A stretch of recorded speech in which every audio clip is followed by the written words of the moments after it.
Queridos irmãos, queridas irmãs, então esse vídeo é de número 26, Diálogo com as Sombras, Hermínio Corrêa Miranda.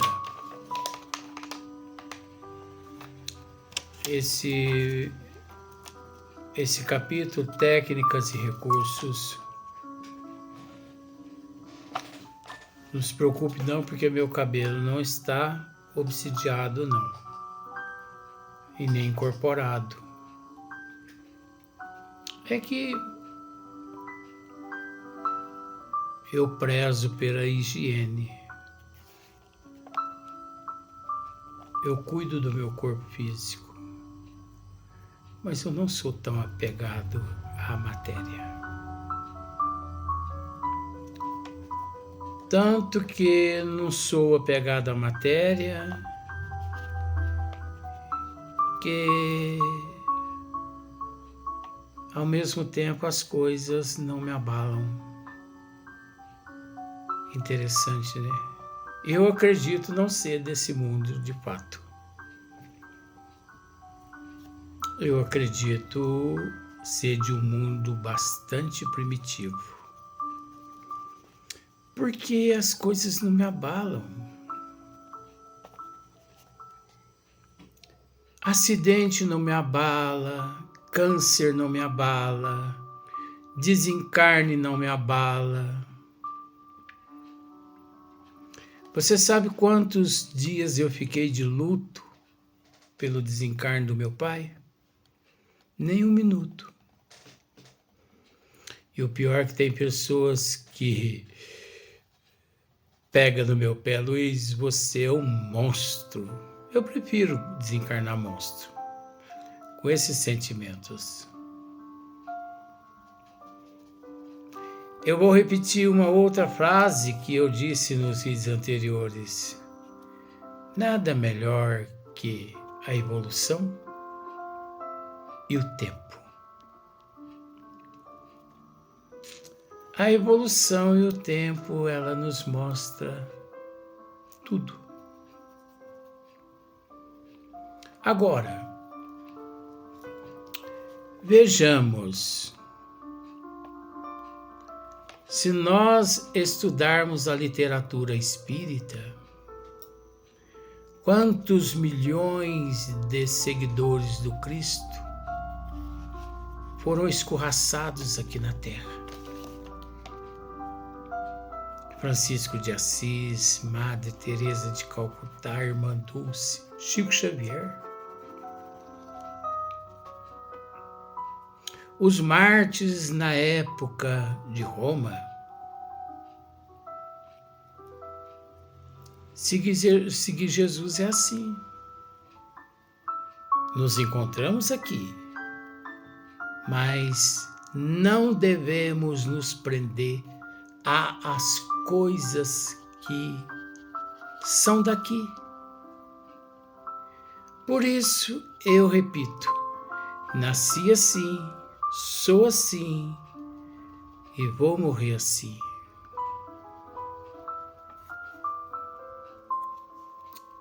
Mesmo respeitando todo mundo, porque cada um é cada um, né? Mas, mesmo tendo um pouquinho de conhecimento da doutrina dos Espíritos, na noite passada deitei, custei dormir. Vó chegou e sentou na minha cama e eu em oração. Ela me disse: "Que te preocupa, meu filho? A senhora sabe, vó, melhor que eu. Eu não preciso dizer.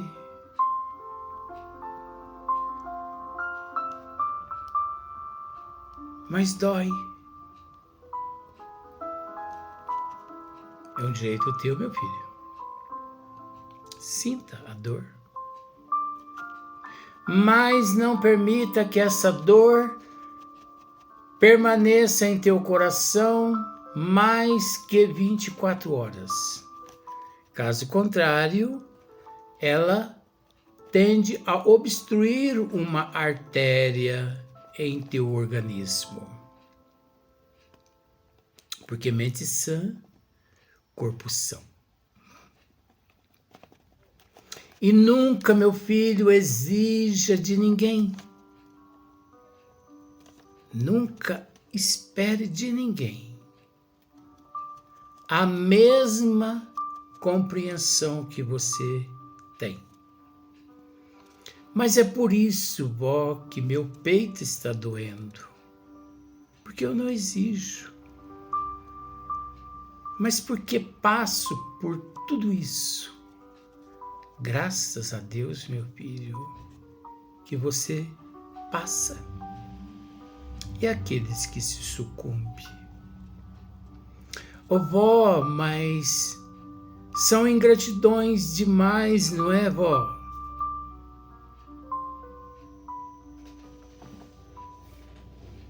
Não pense assim, meu filho.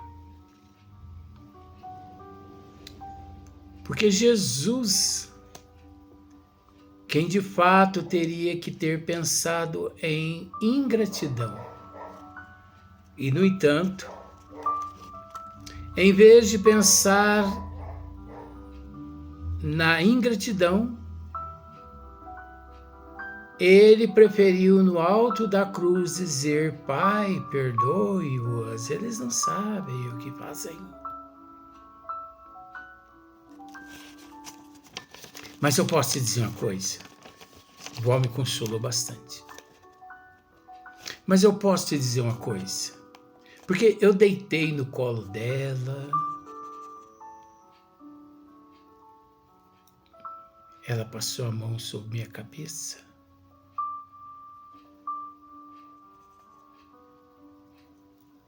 mas no final eu ainda disse: vó, dói tanto. É normal, meu filho. Você ainda está aí no corpo físico. O dia que você retornar à pátria espiritual, você não sentirá mais isso. Daqui a pouco, desculpe, daqui a pouco, quando eu te retirar do corpo físico, você não vai se preocupar mais com isso. Isso são reflexos da matéria, meu filho. É natural, pois não exige de ninguém, não cobre, não espere nada de ninguém, a não ser de Jesus. A não ser de Jesus, meu filho. Vó, mas eu tentei, mas vó, mas quanta ingratidão, né, vó? Quem teria que dizer isso era nosso Senhor Jesus Cristo, meu filho. E mesmo assim, ele se resguardou e nada disse. Então nós devemos seguir os exemplos dele. A senhora está certa. Mas a senhora acredita que eu posso demorar algum tempo para mim me restabelecer? Sim, é um jeito teu, meu filho. Vá viajar, vá embora de Paraíso. Saia de Paraíso.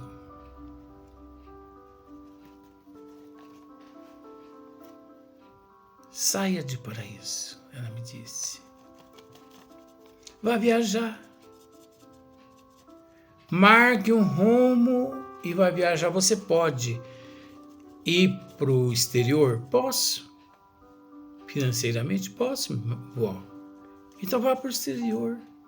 Ah, vó, não quero o exterior, não. Então elege um lugar, meu filho, e vá embora daqui. porque eu garanto que você não vai conseguir viver mais nessa cidade.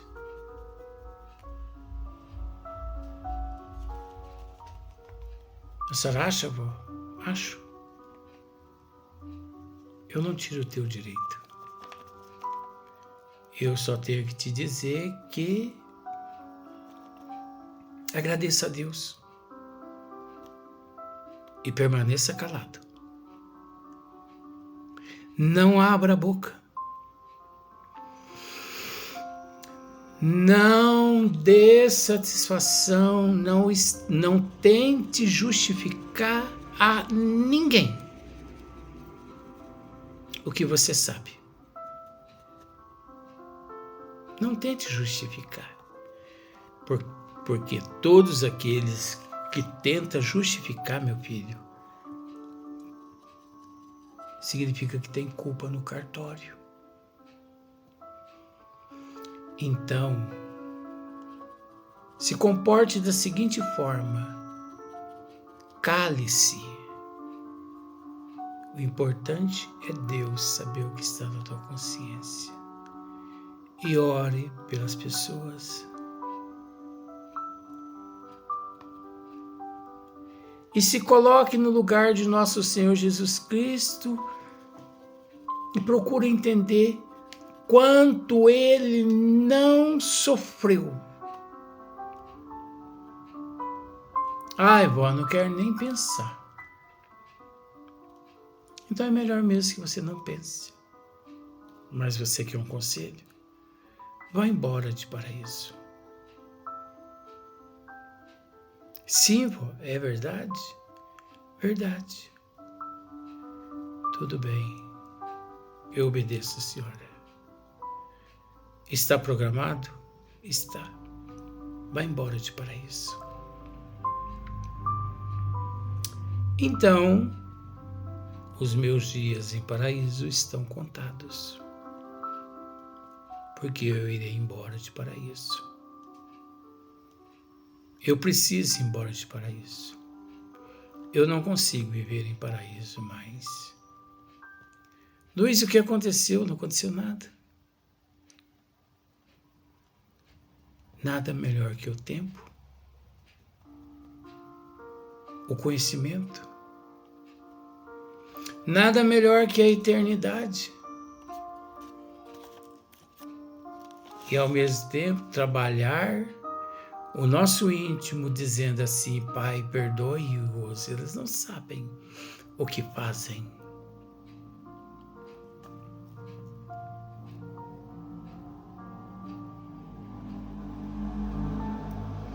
Porque nosso irmão Marcílio um dia me disse: Luiz Antônio, nós somos responsáveis pelo que falamos, pensamos e desejamos.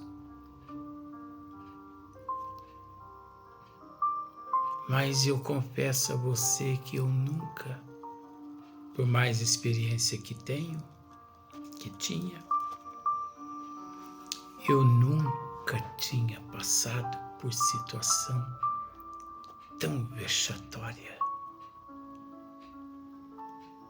Onde no fundo do fosso tive que me manter calado. Pense na seguinte forma, ó. Dentro de um cômodo, dentro de uma sala, vamos pensar dentro de uma sala, uma caixa de morimbondo do tamanho de uma geladeira. E você sentado ali num canto. Faz parte dos estudos, tá, gente? Os moribundos todos do lado de fora da caixa, esperando você se movimentar. E você, sabendo que se você respira naquele momento, eles juntam todos em você e te matam. Se você pensa, eles juntam em você e te matam. E eu tive que permanecer calado. Eu não pude respirar. eu não pude dizer nada a não ser não é fácil. Mas sabendo de tudo que estava acontecendo.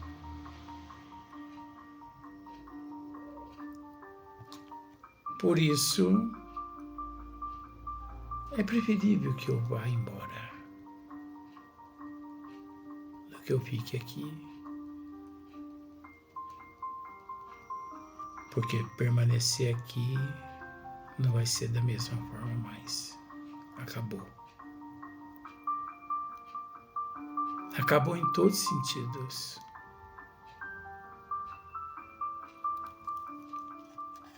Eu tenho que pensar na minha missão, no meu compromisso com a doutrina e com a humanidade, com Jesus. Eu tenho que pensar na minha mediunidade. Não era para mim estar aqui hoje se eu não tivesse conhecimento. Se eu estou, é porque o professor me sustenta. Porque só eu sei o que eu estou carregando. Porque não existe dor maior que a dor da ingratidão. Vai passar? Vai. Mas até passar. Luiz, mas você é uma pessoa tão evoluída. Quem disse que eu sou evoluído? Eu estou no corpo físico, meu bem. Sujeito a todas as intempéries. Vocês é que, algumas pessoas é que vê, né? Algo que eu não vejo em mim.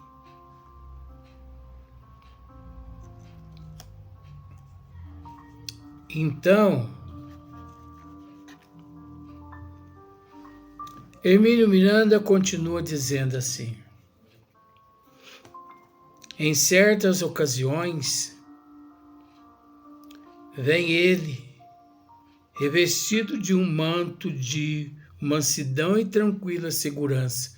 De vez em quando comparece à casa espírita alguns espíritos revestidos de um manto de mansidão e tranquila segurança. Mas primeiro eu queria mostrar para você lá atrás, o novo quadro que nós fizemos, terminamos ontem, Orquídeas Brancas com Papoulas.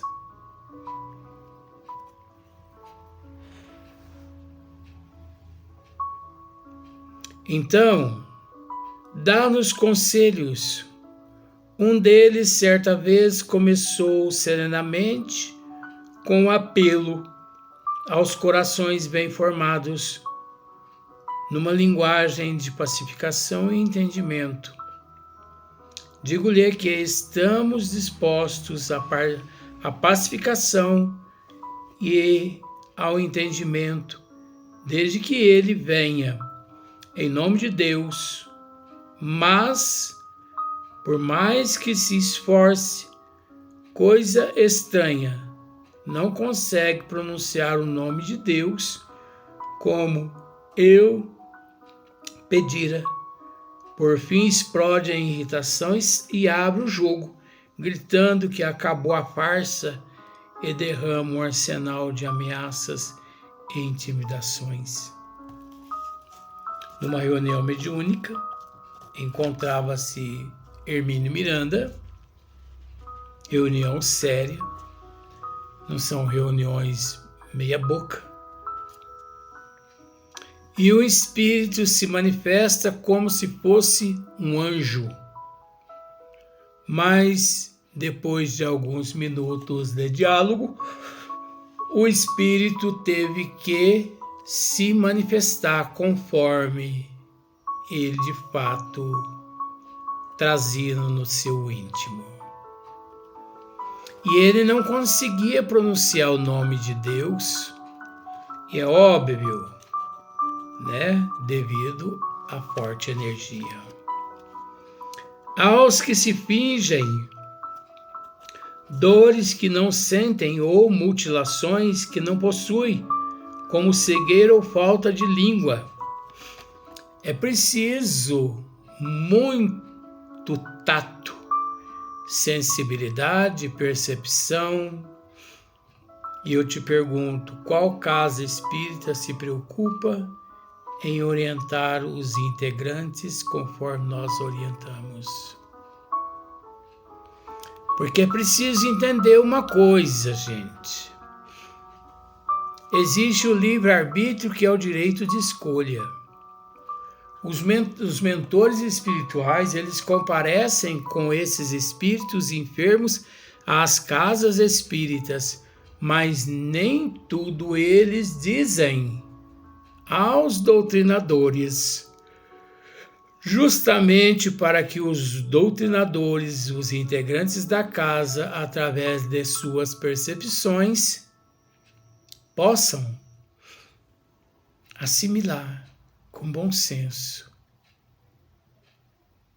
possam captar a situação daquele espírito. Se ele é um charlatão, mistificador, se ele é um impostor, se ele está ali brincando, se ele está mentindo, se é verdade ou se não é verdade o que ele está sentindo.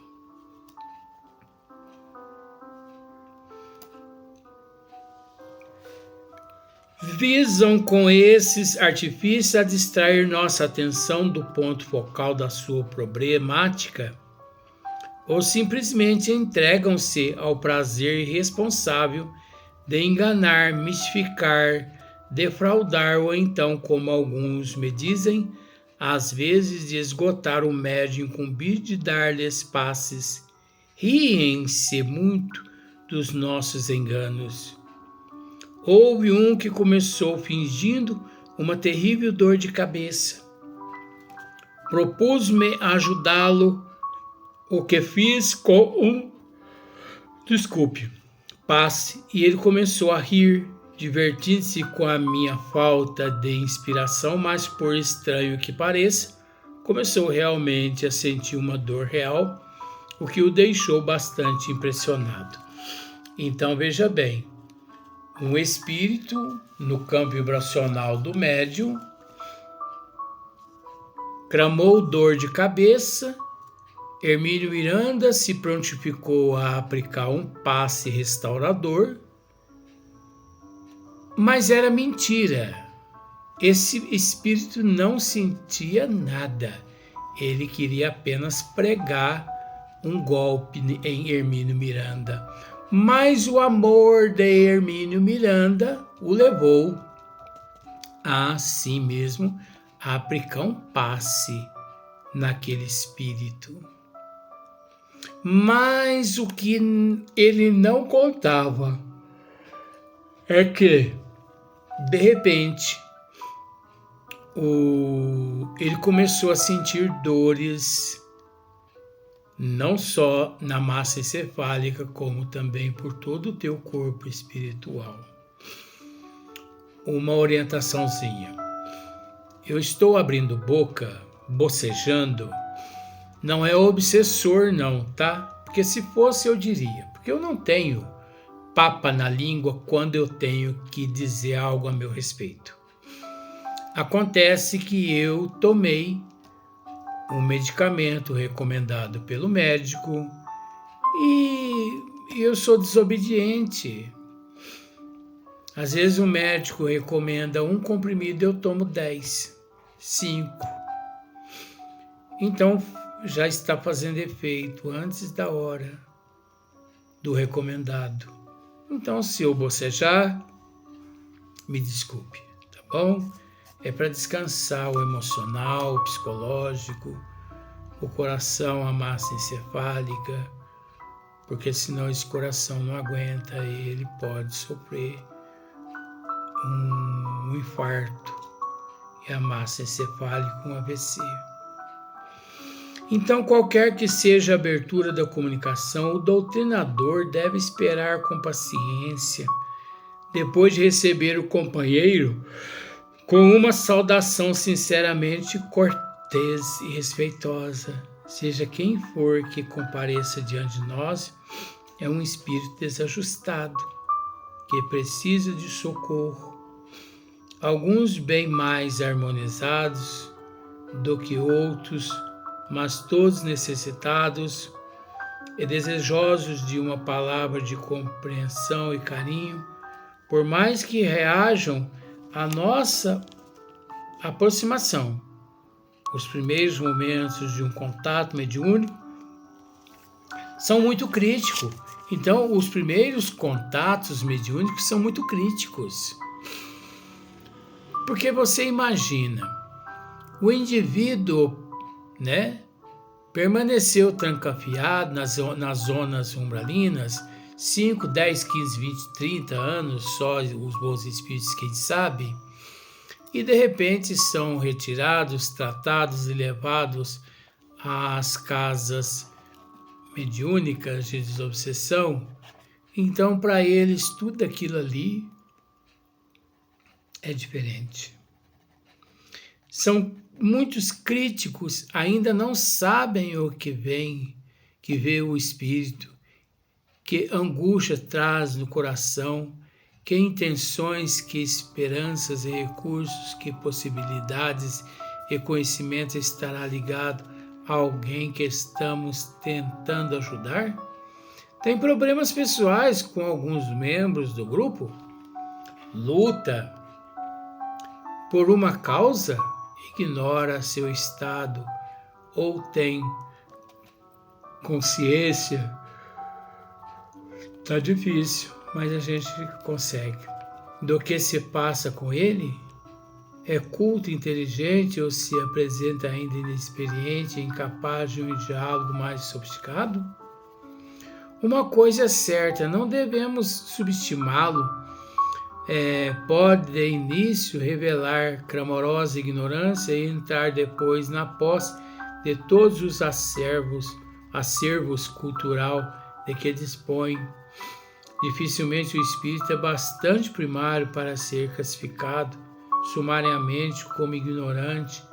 Nossa experiência acumulada é muito mais ampla do que respeitamos. Dentre os muitos casos assim, lembro-me de um particularmente grato ao meu coração, porque o companheiro, depois de recuperado, passou a colaborar nossas tarefas com uma dedicação comovedora.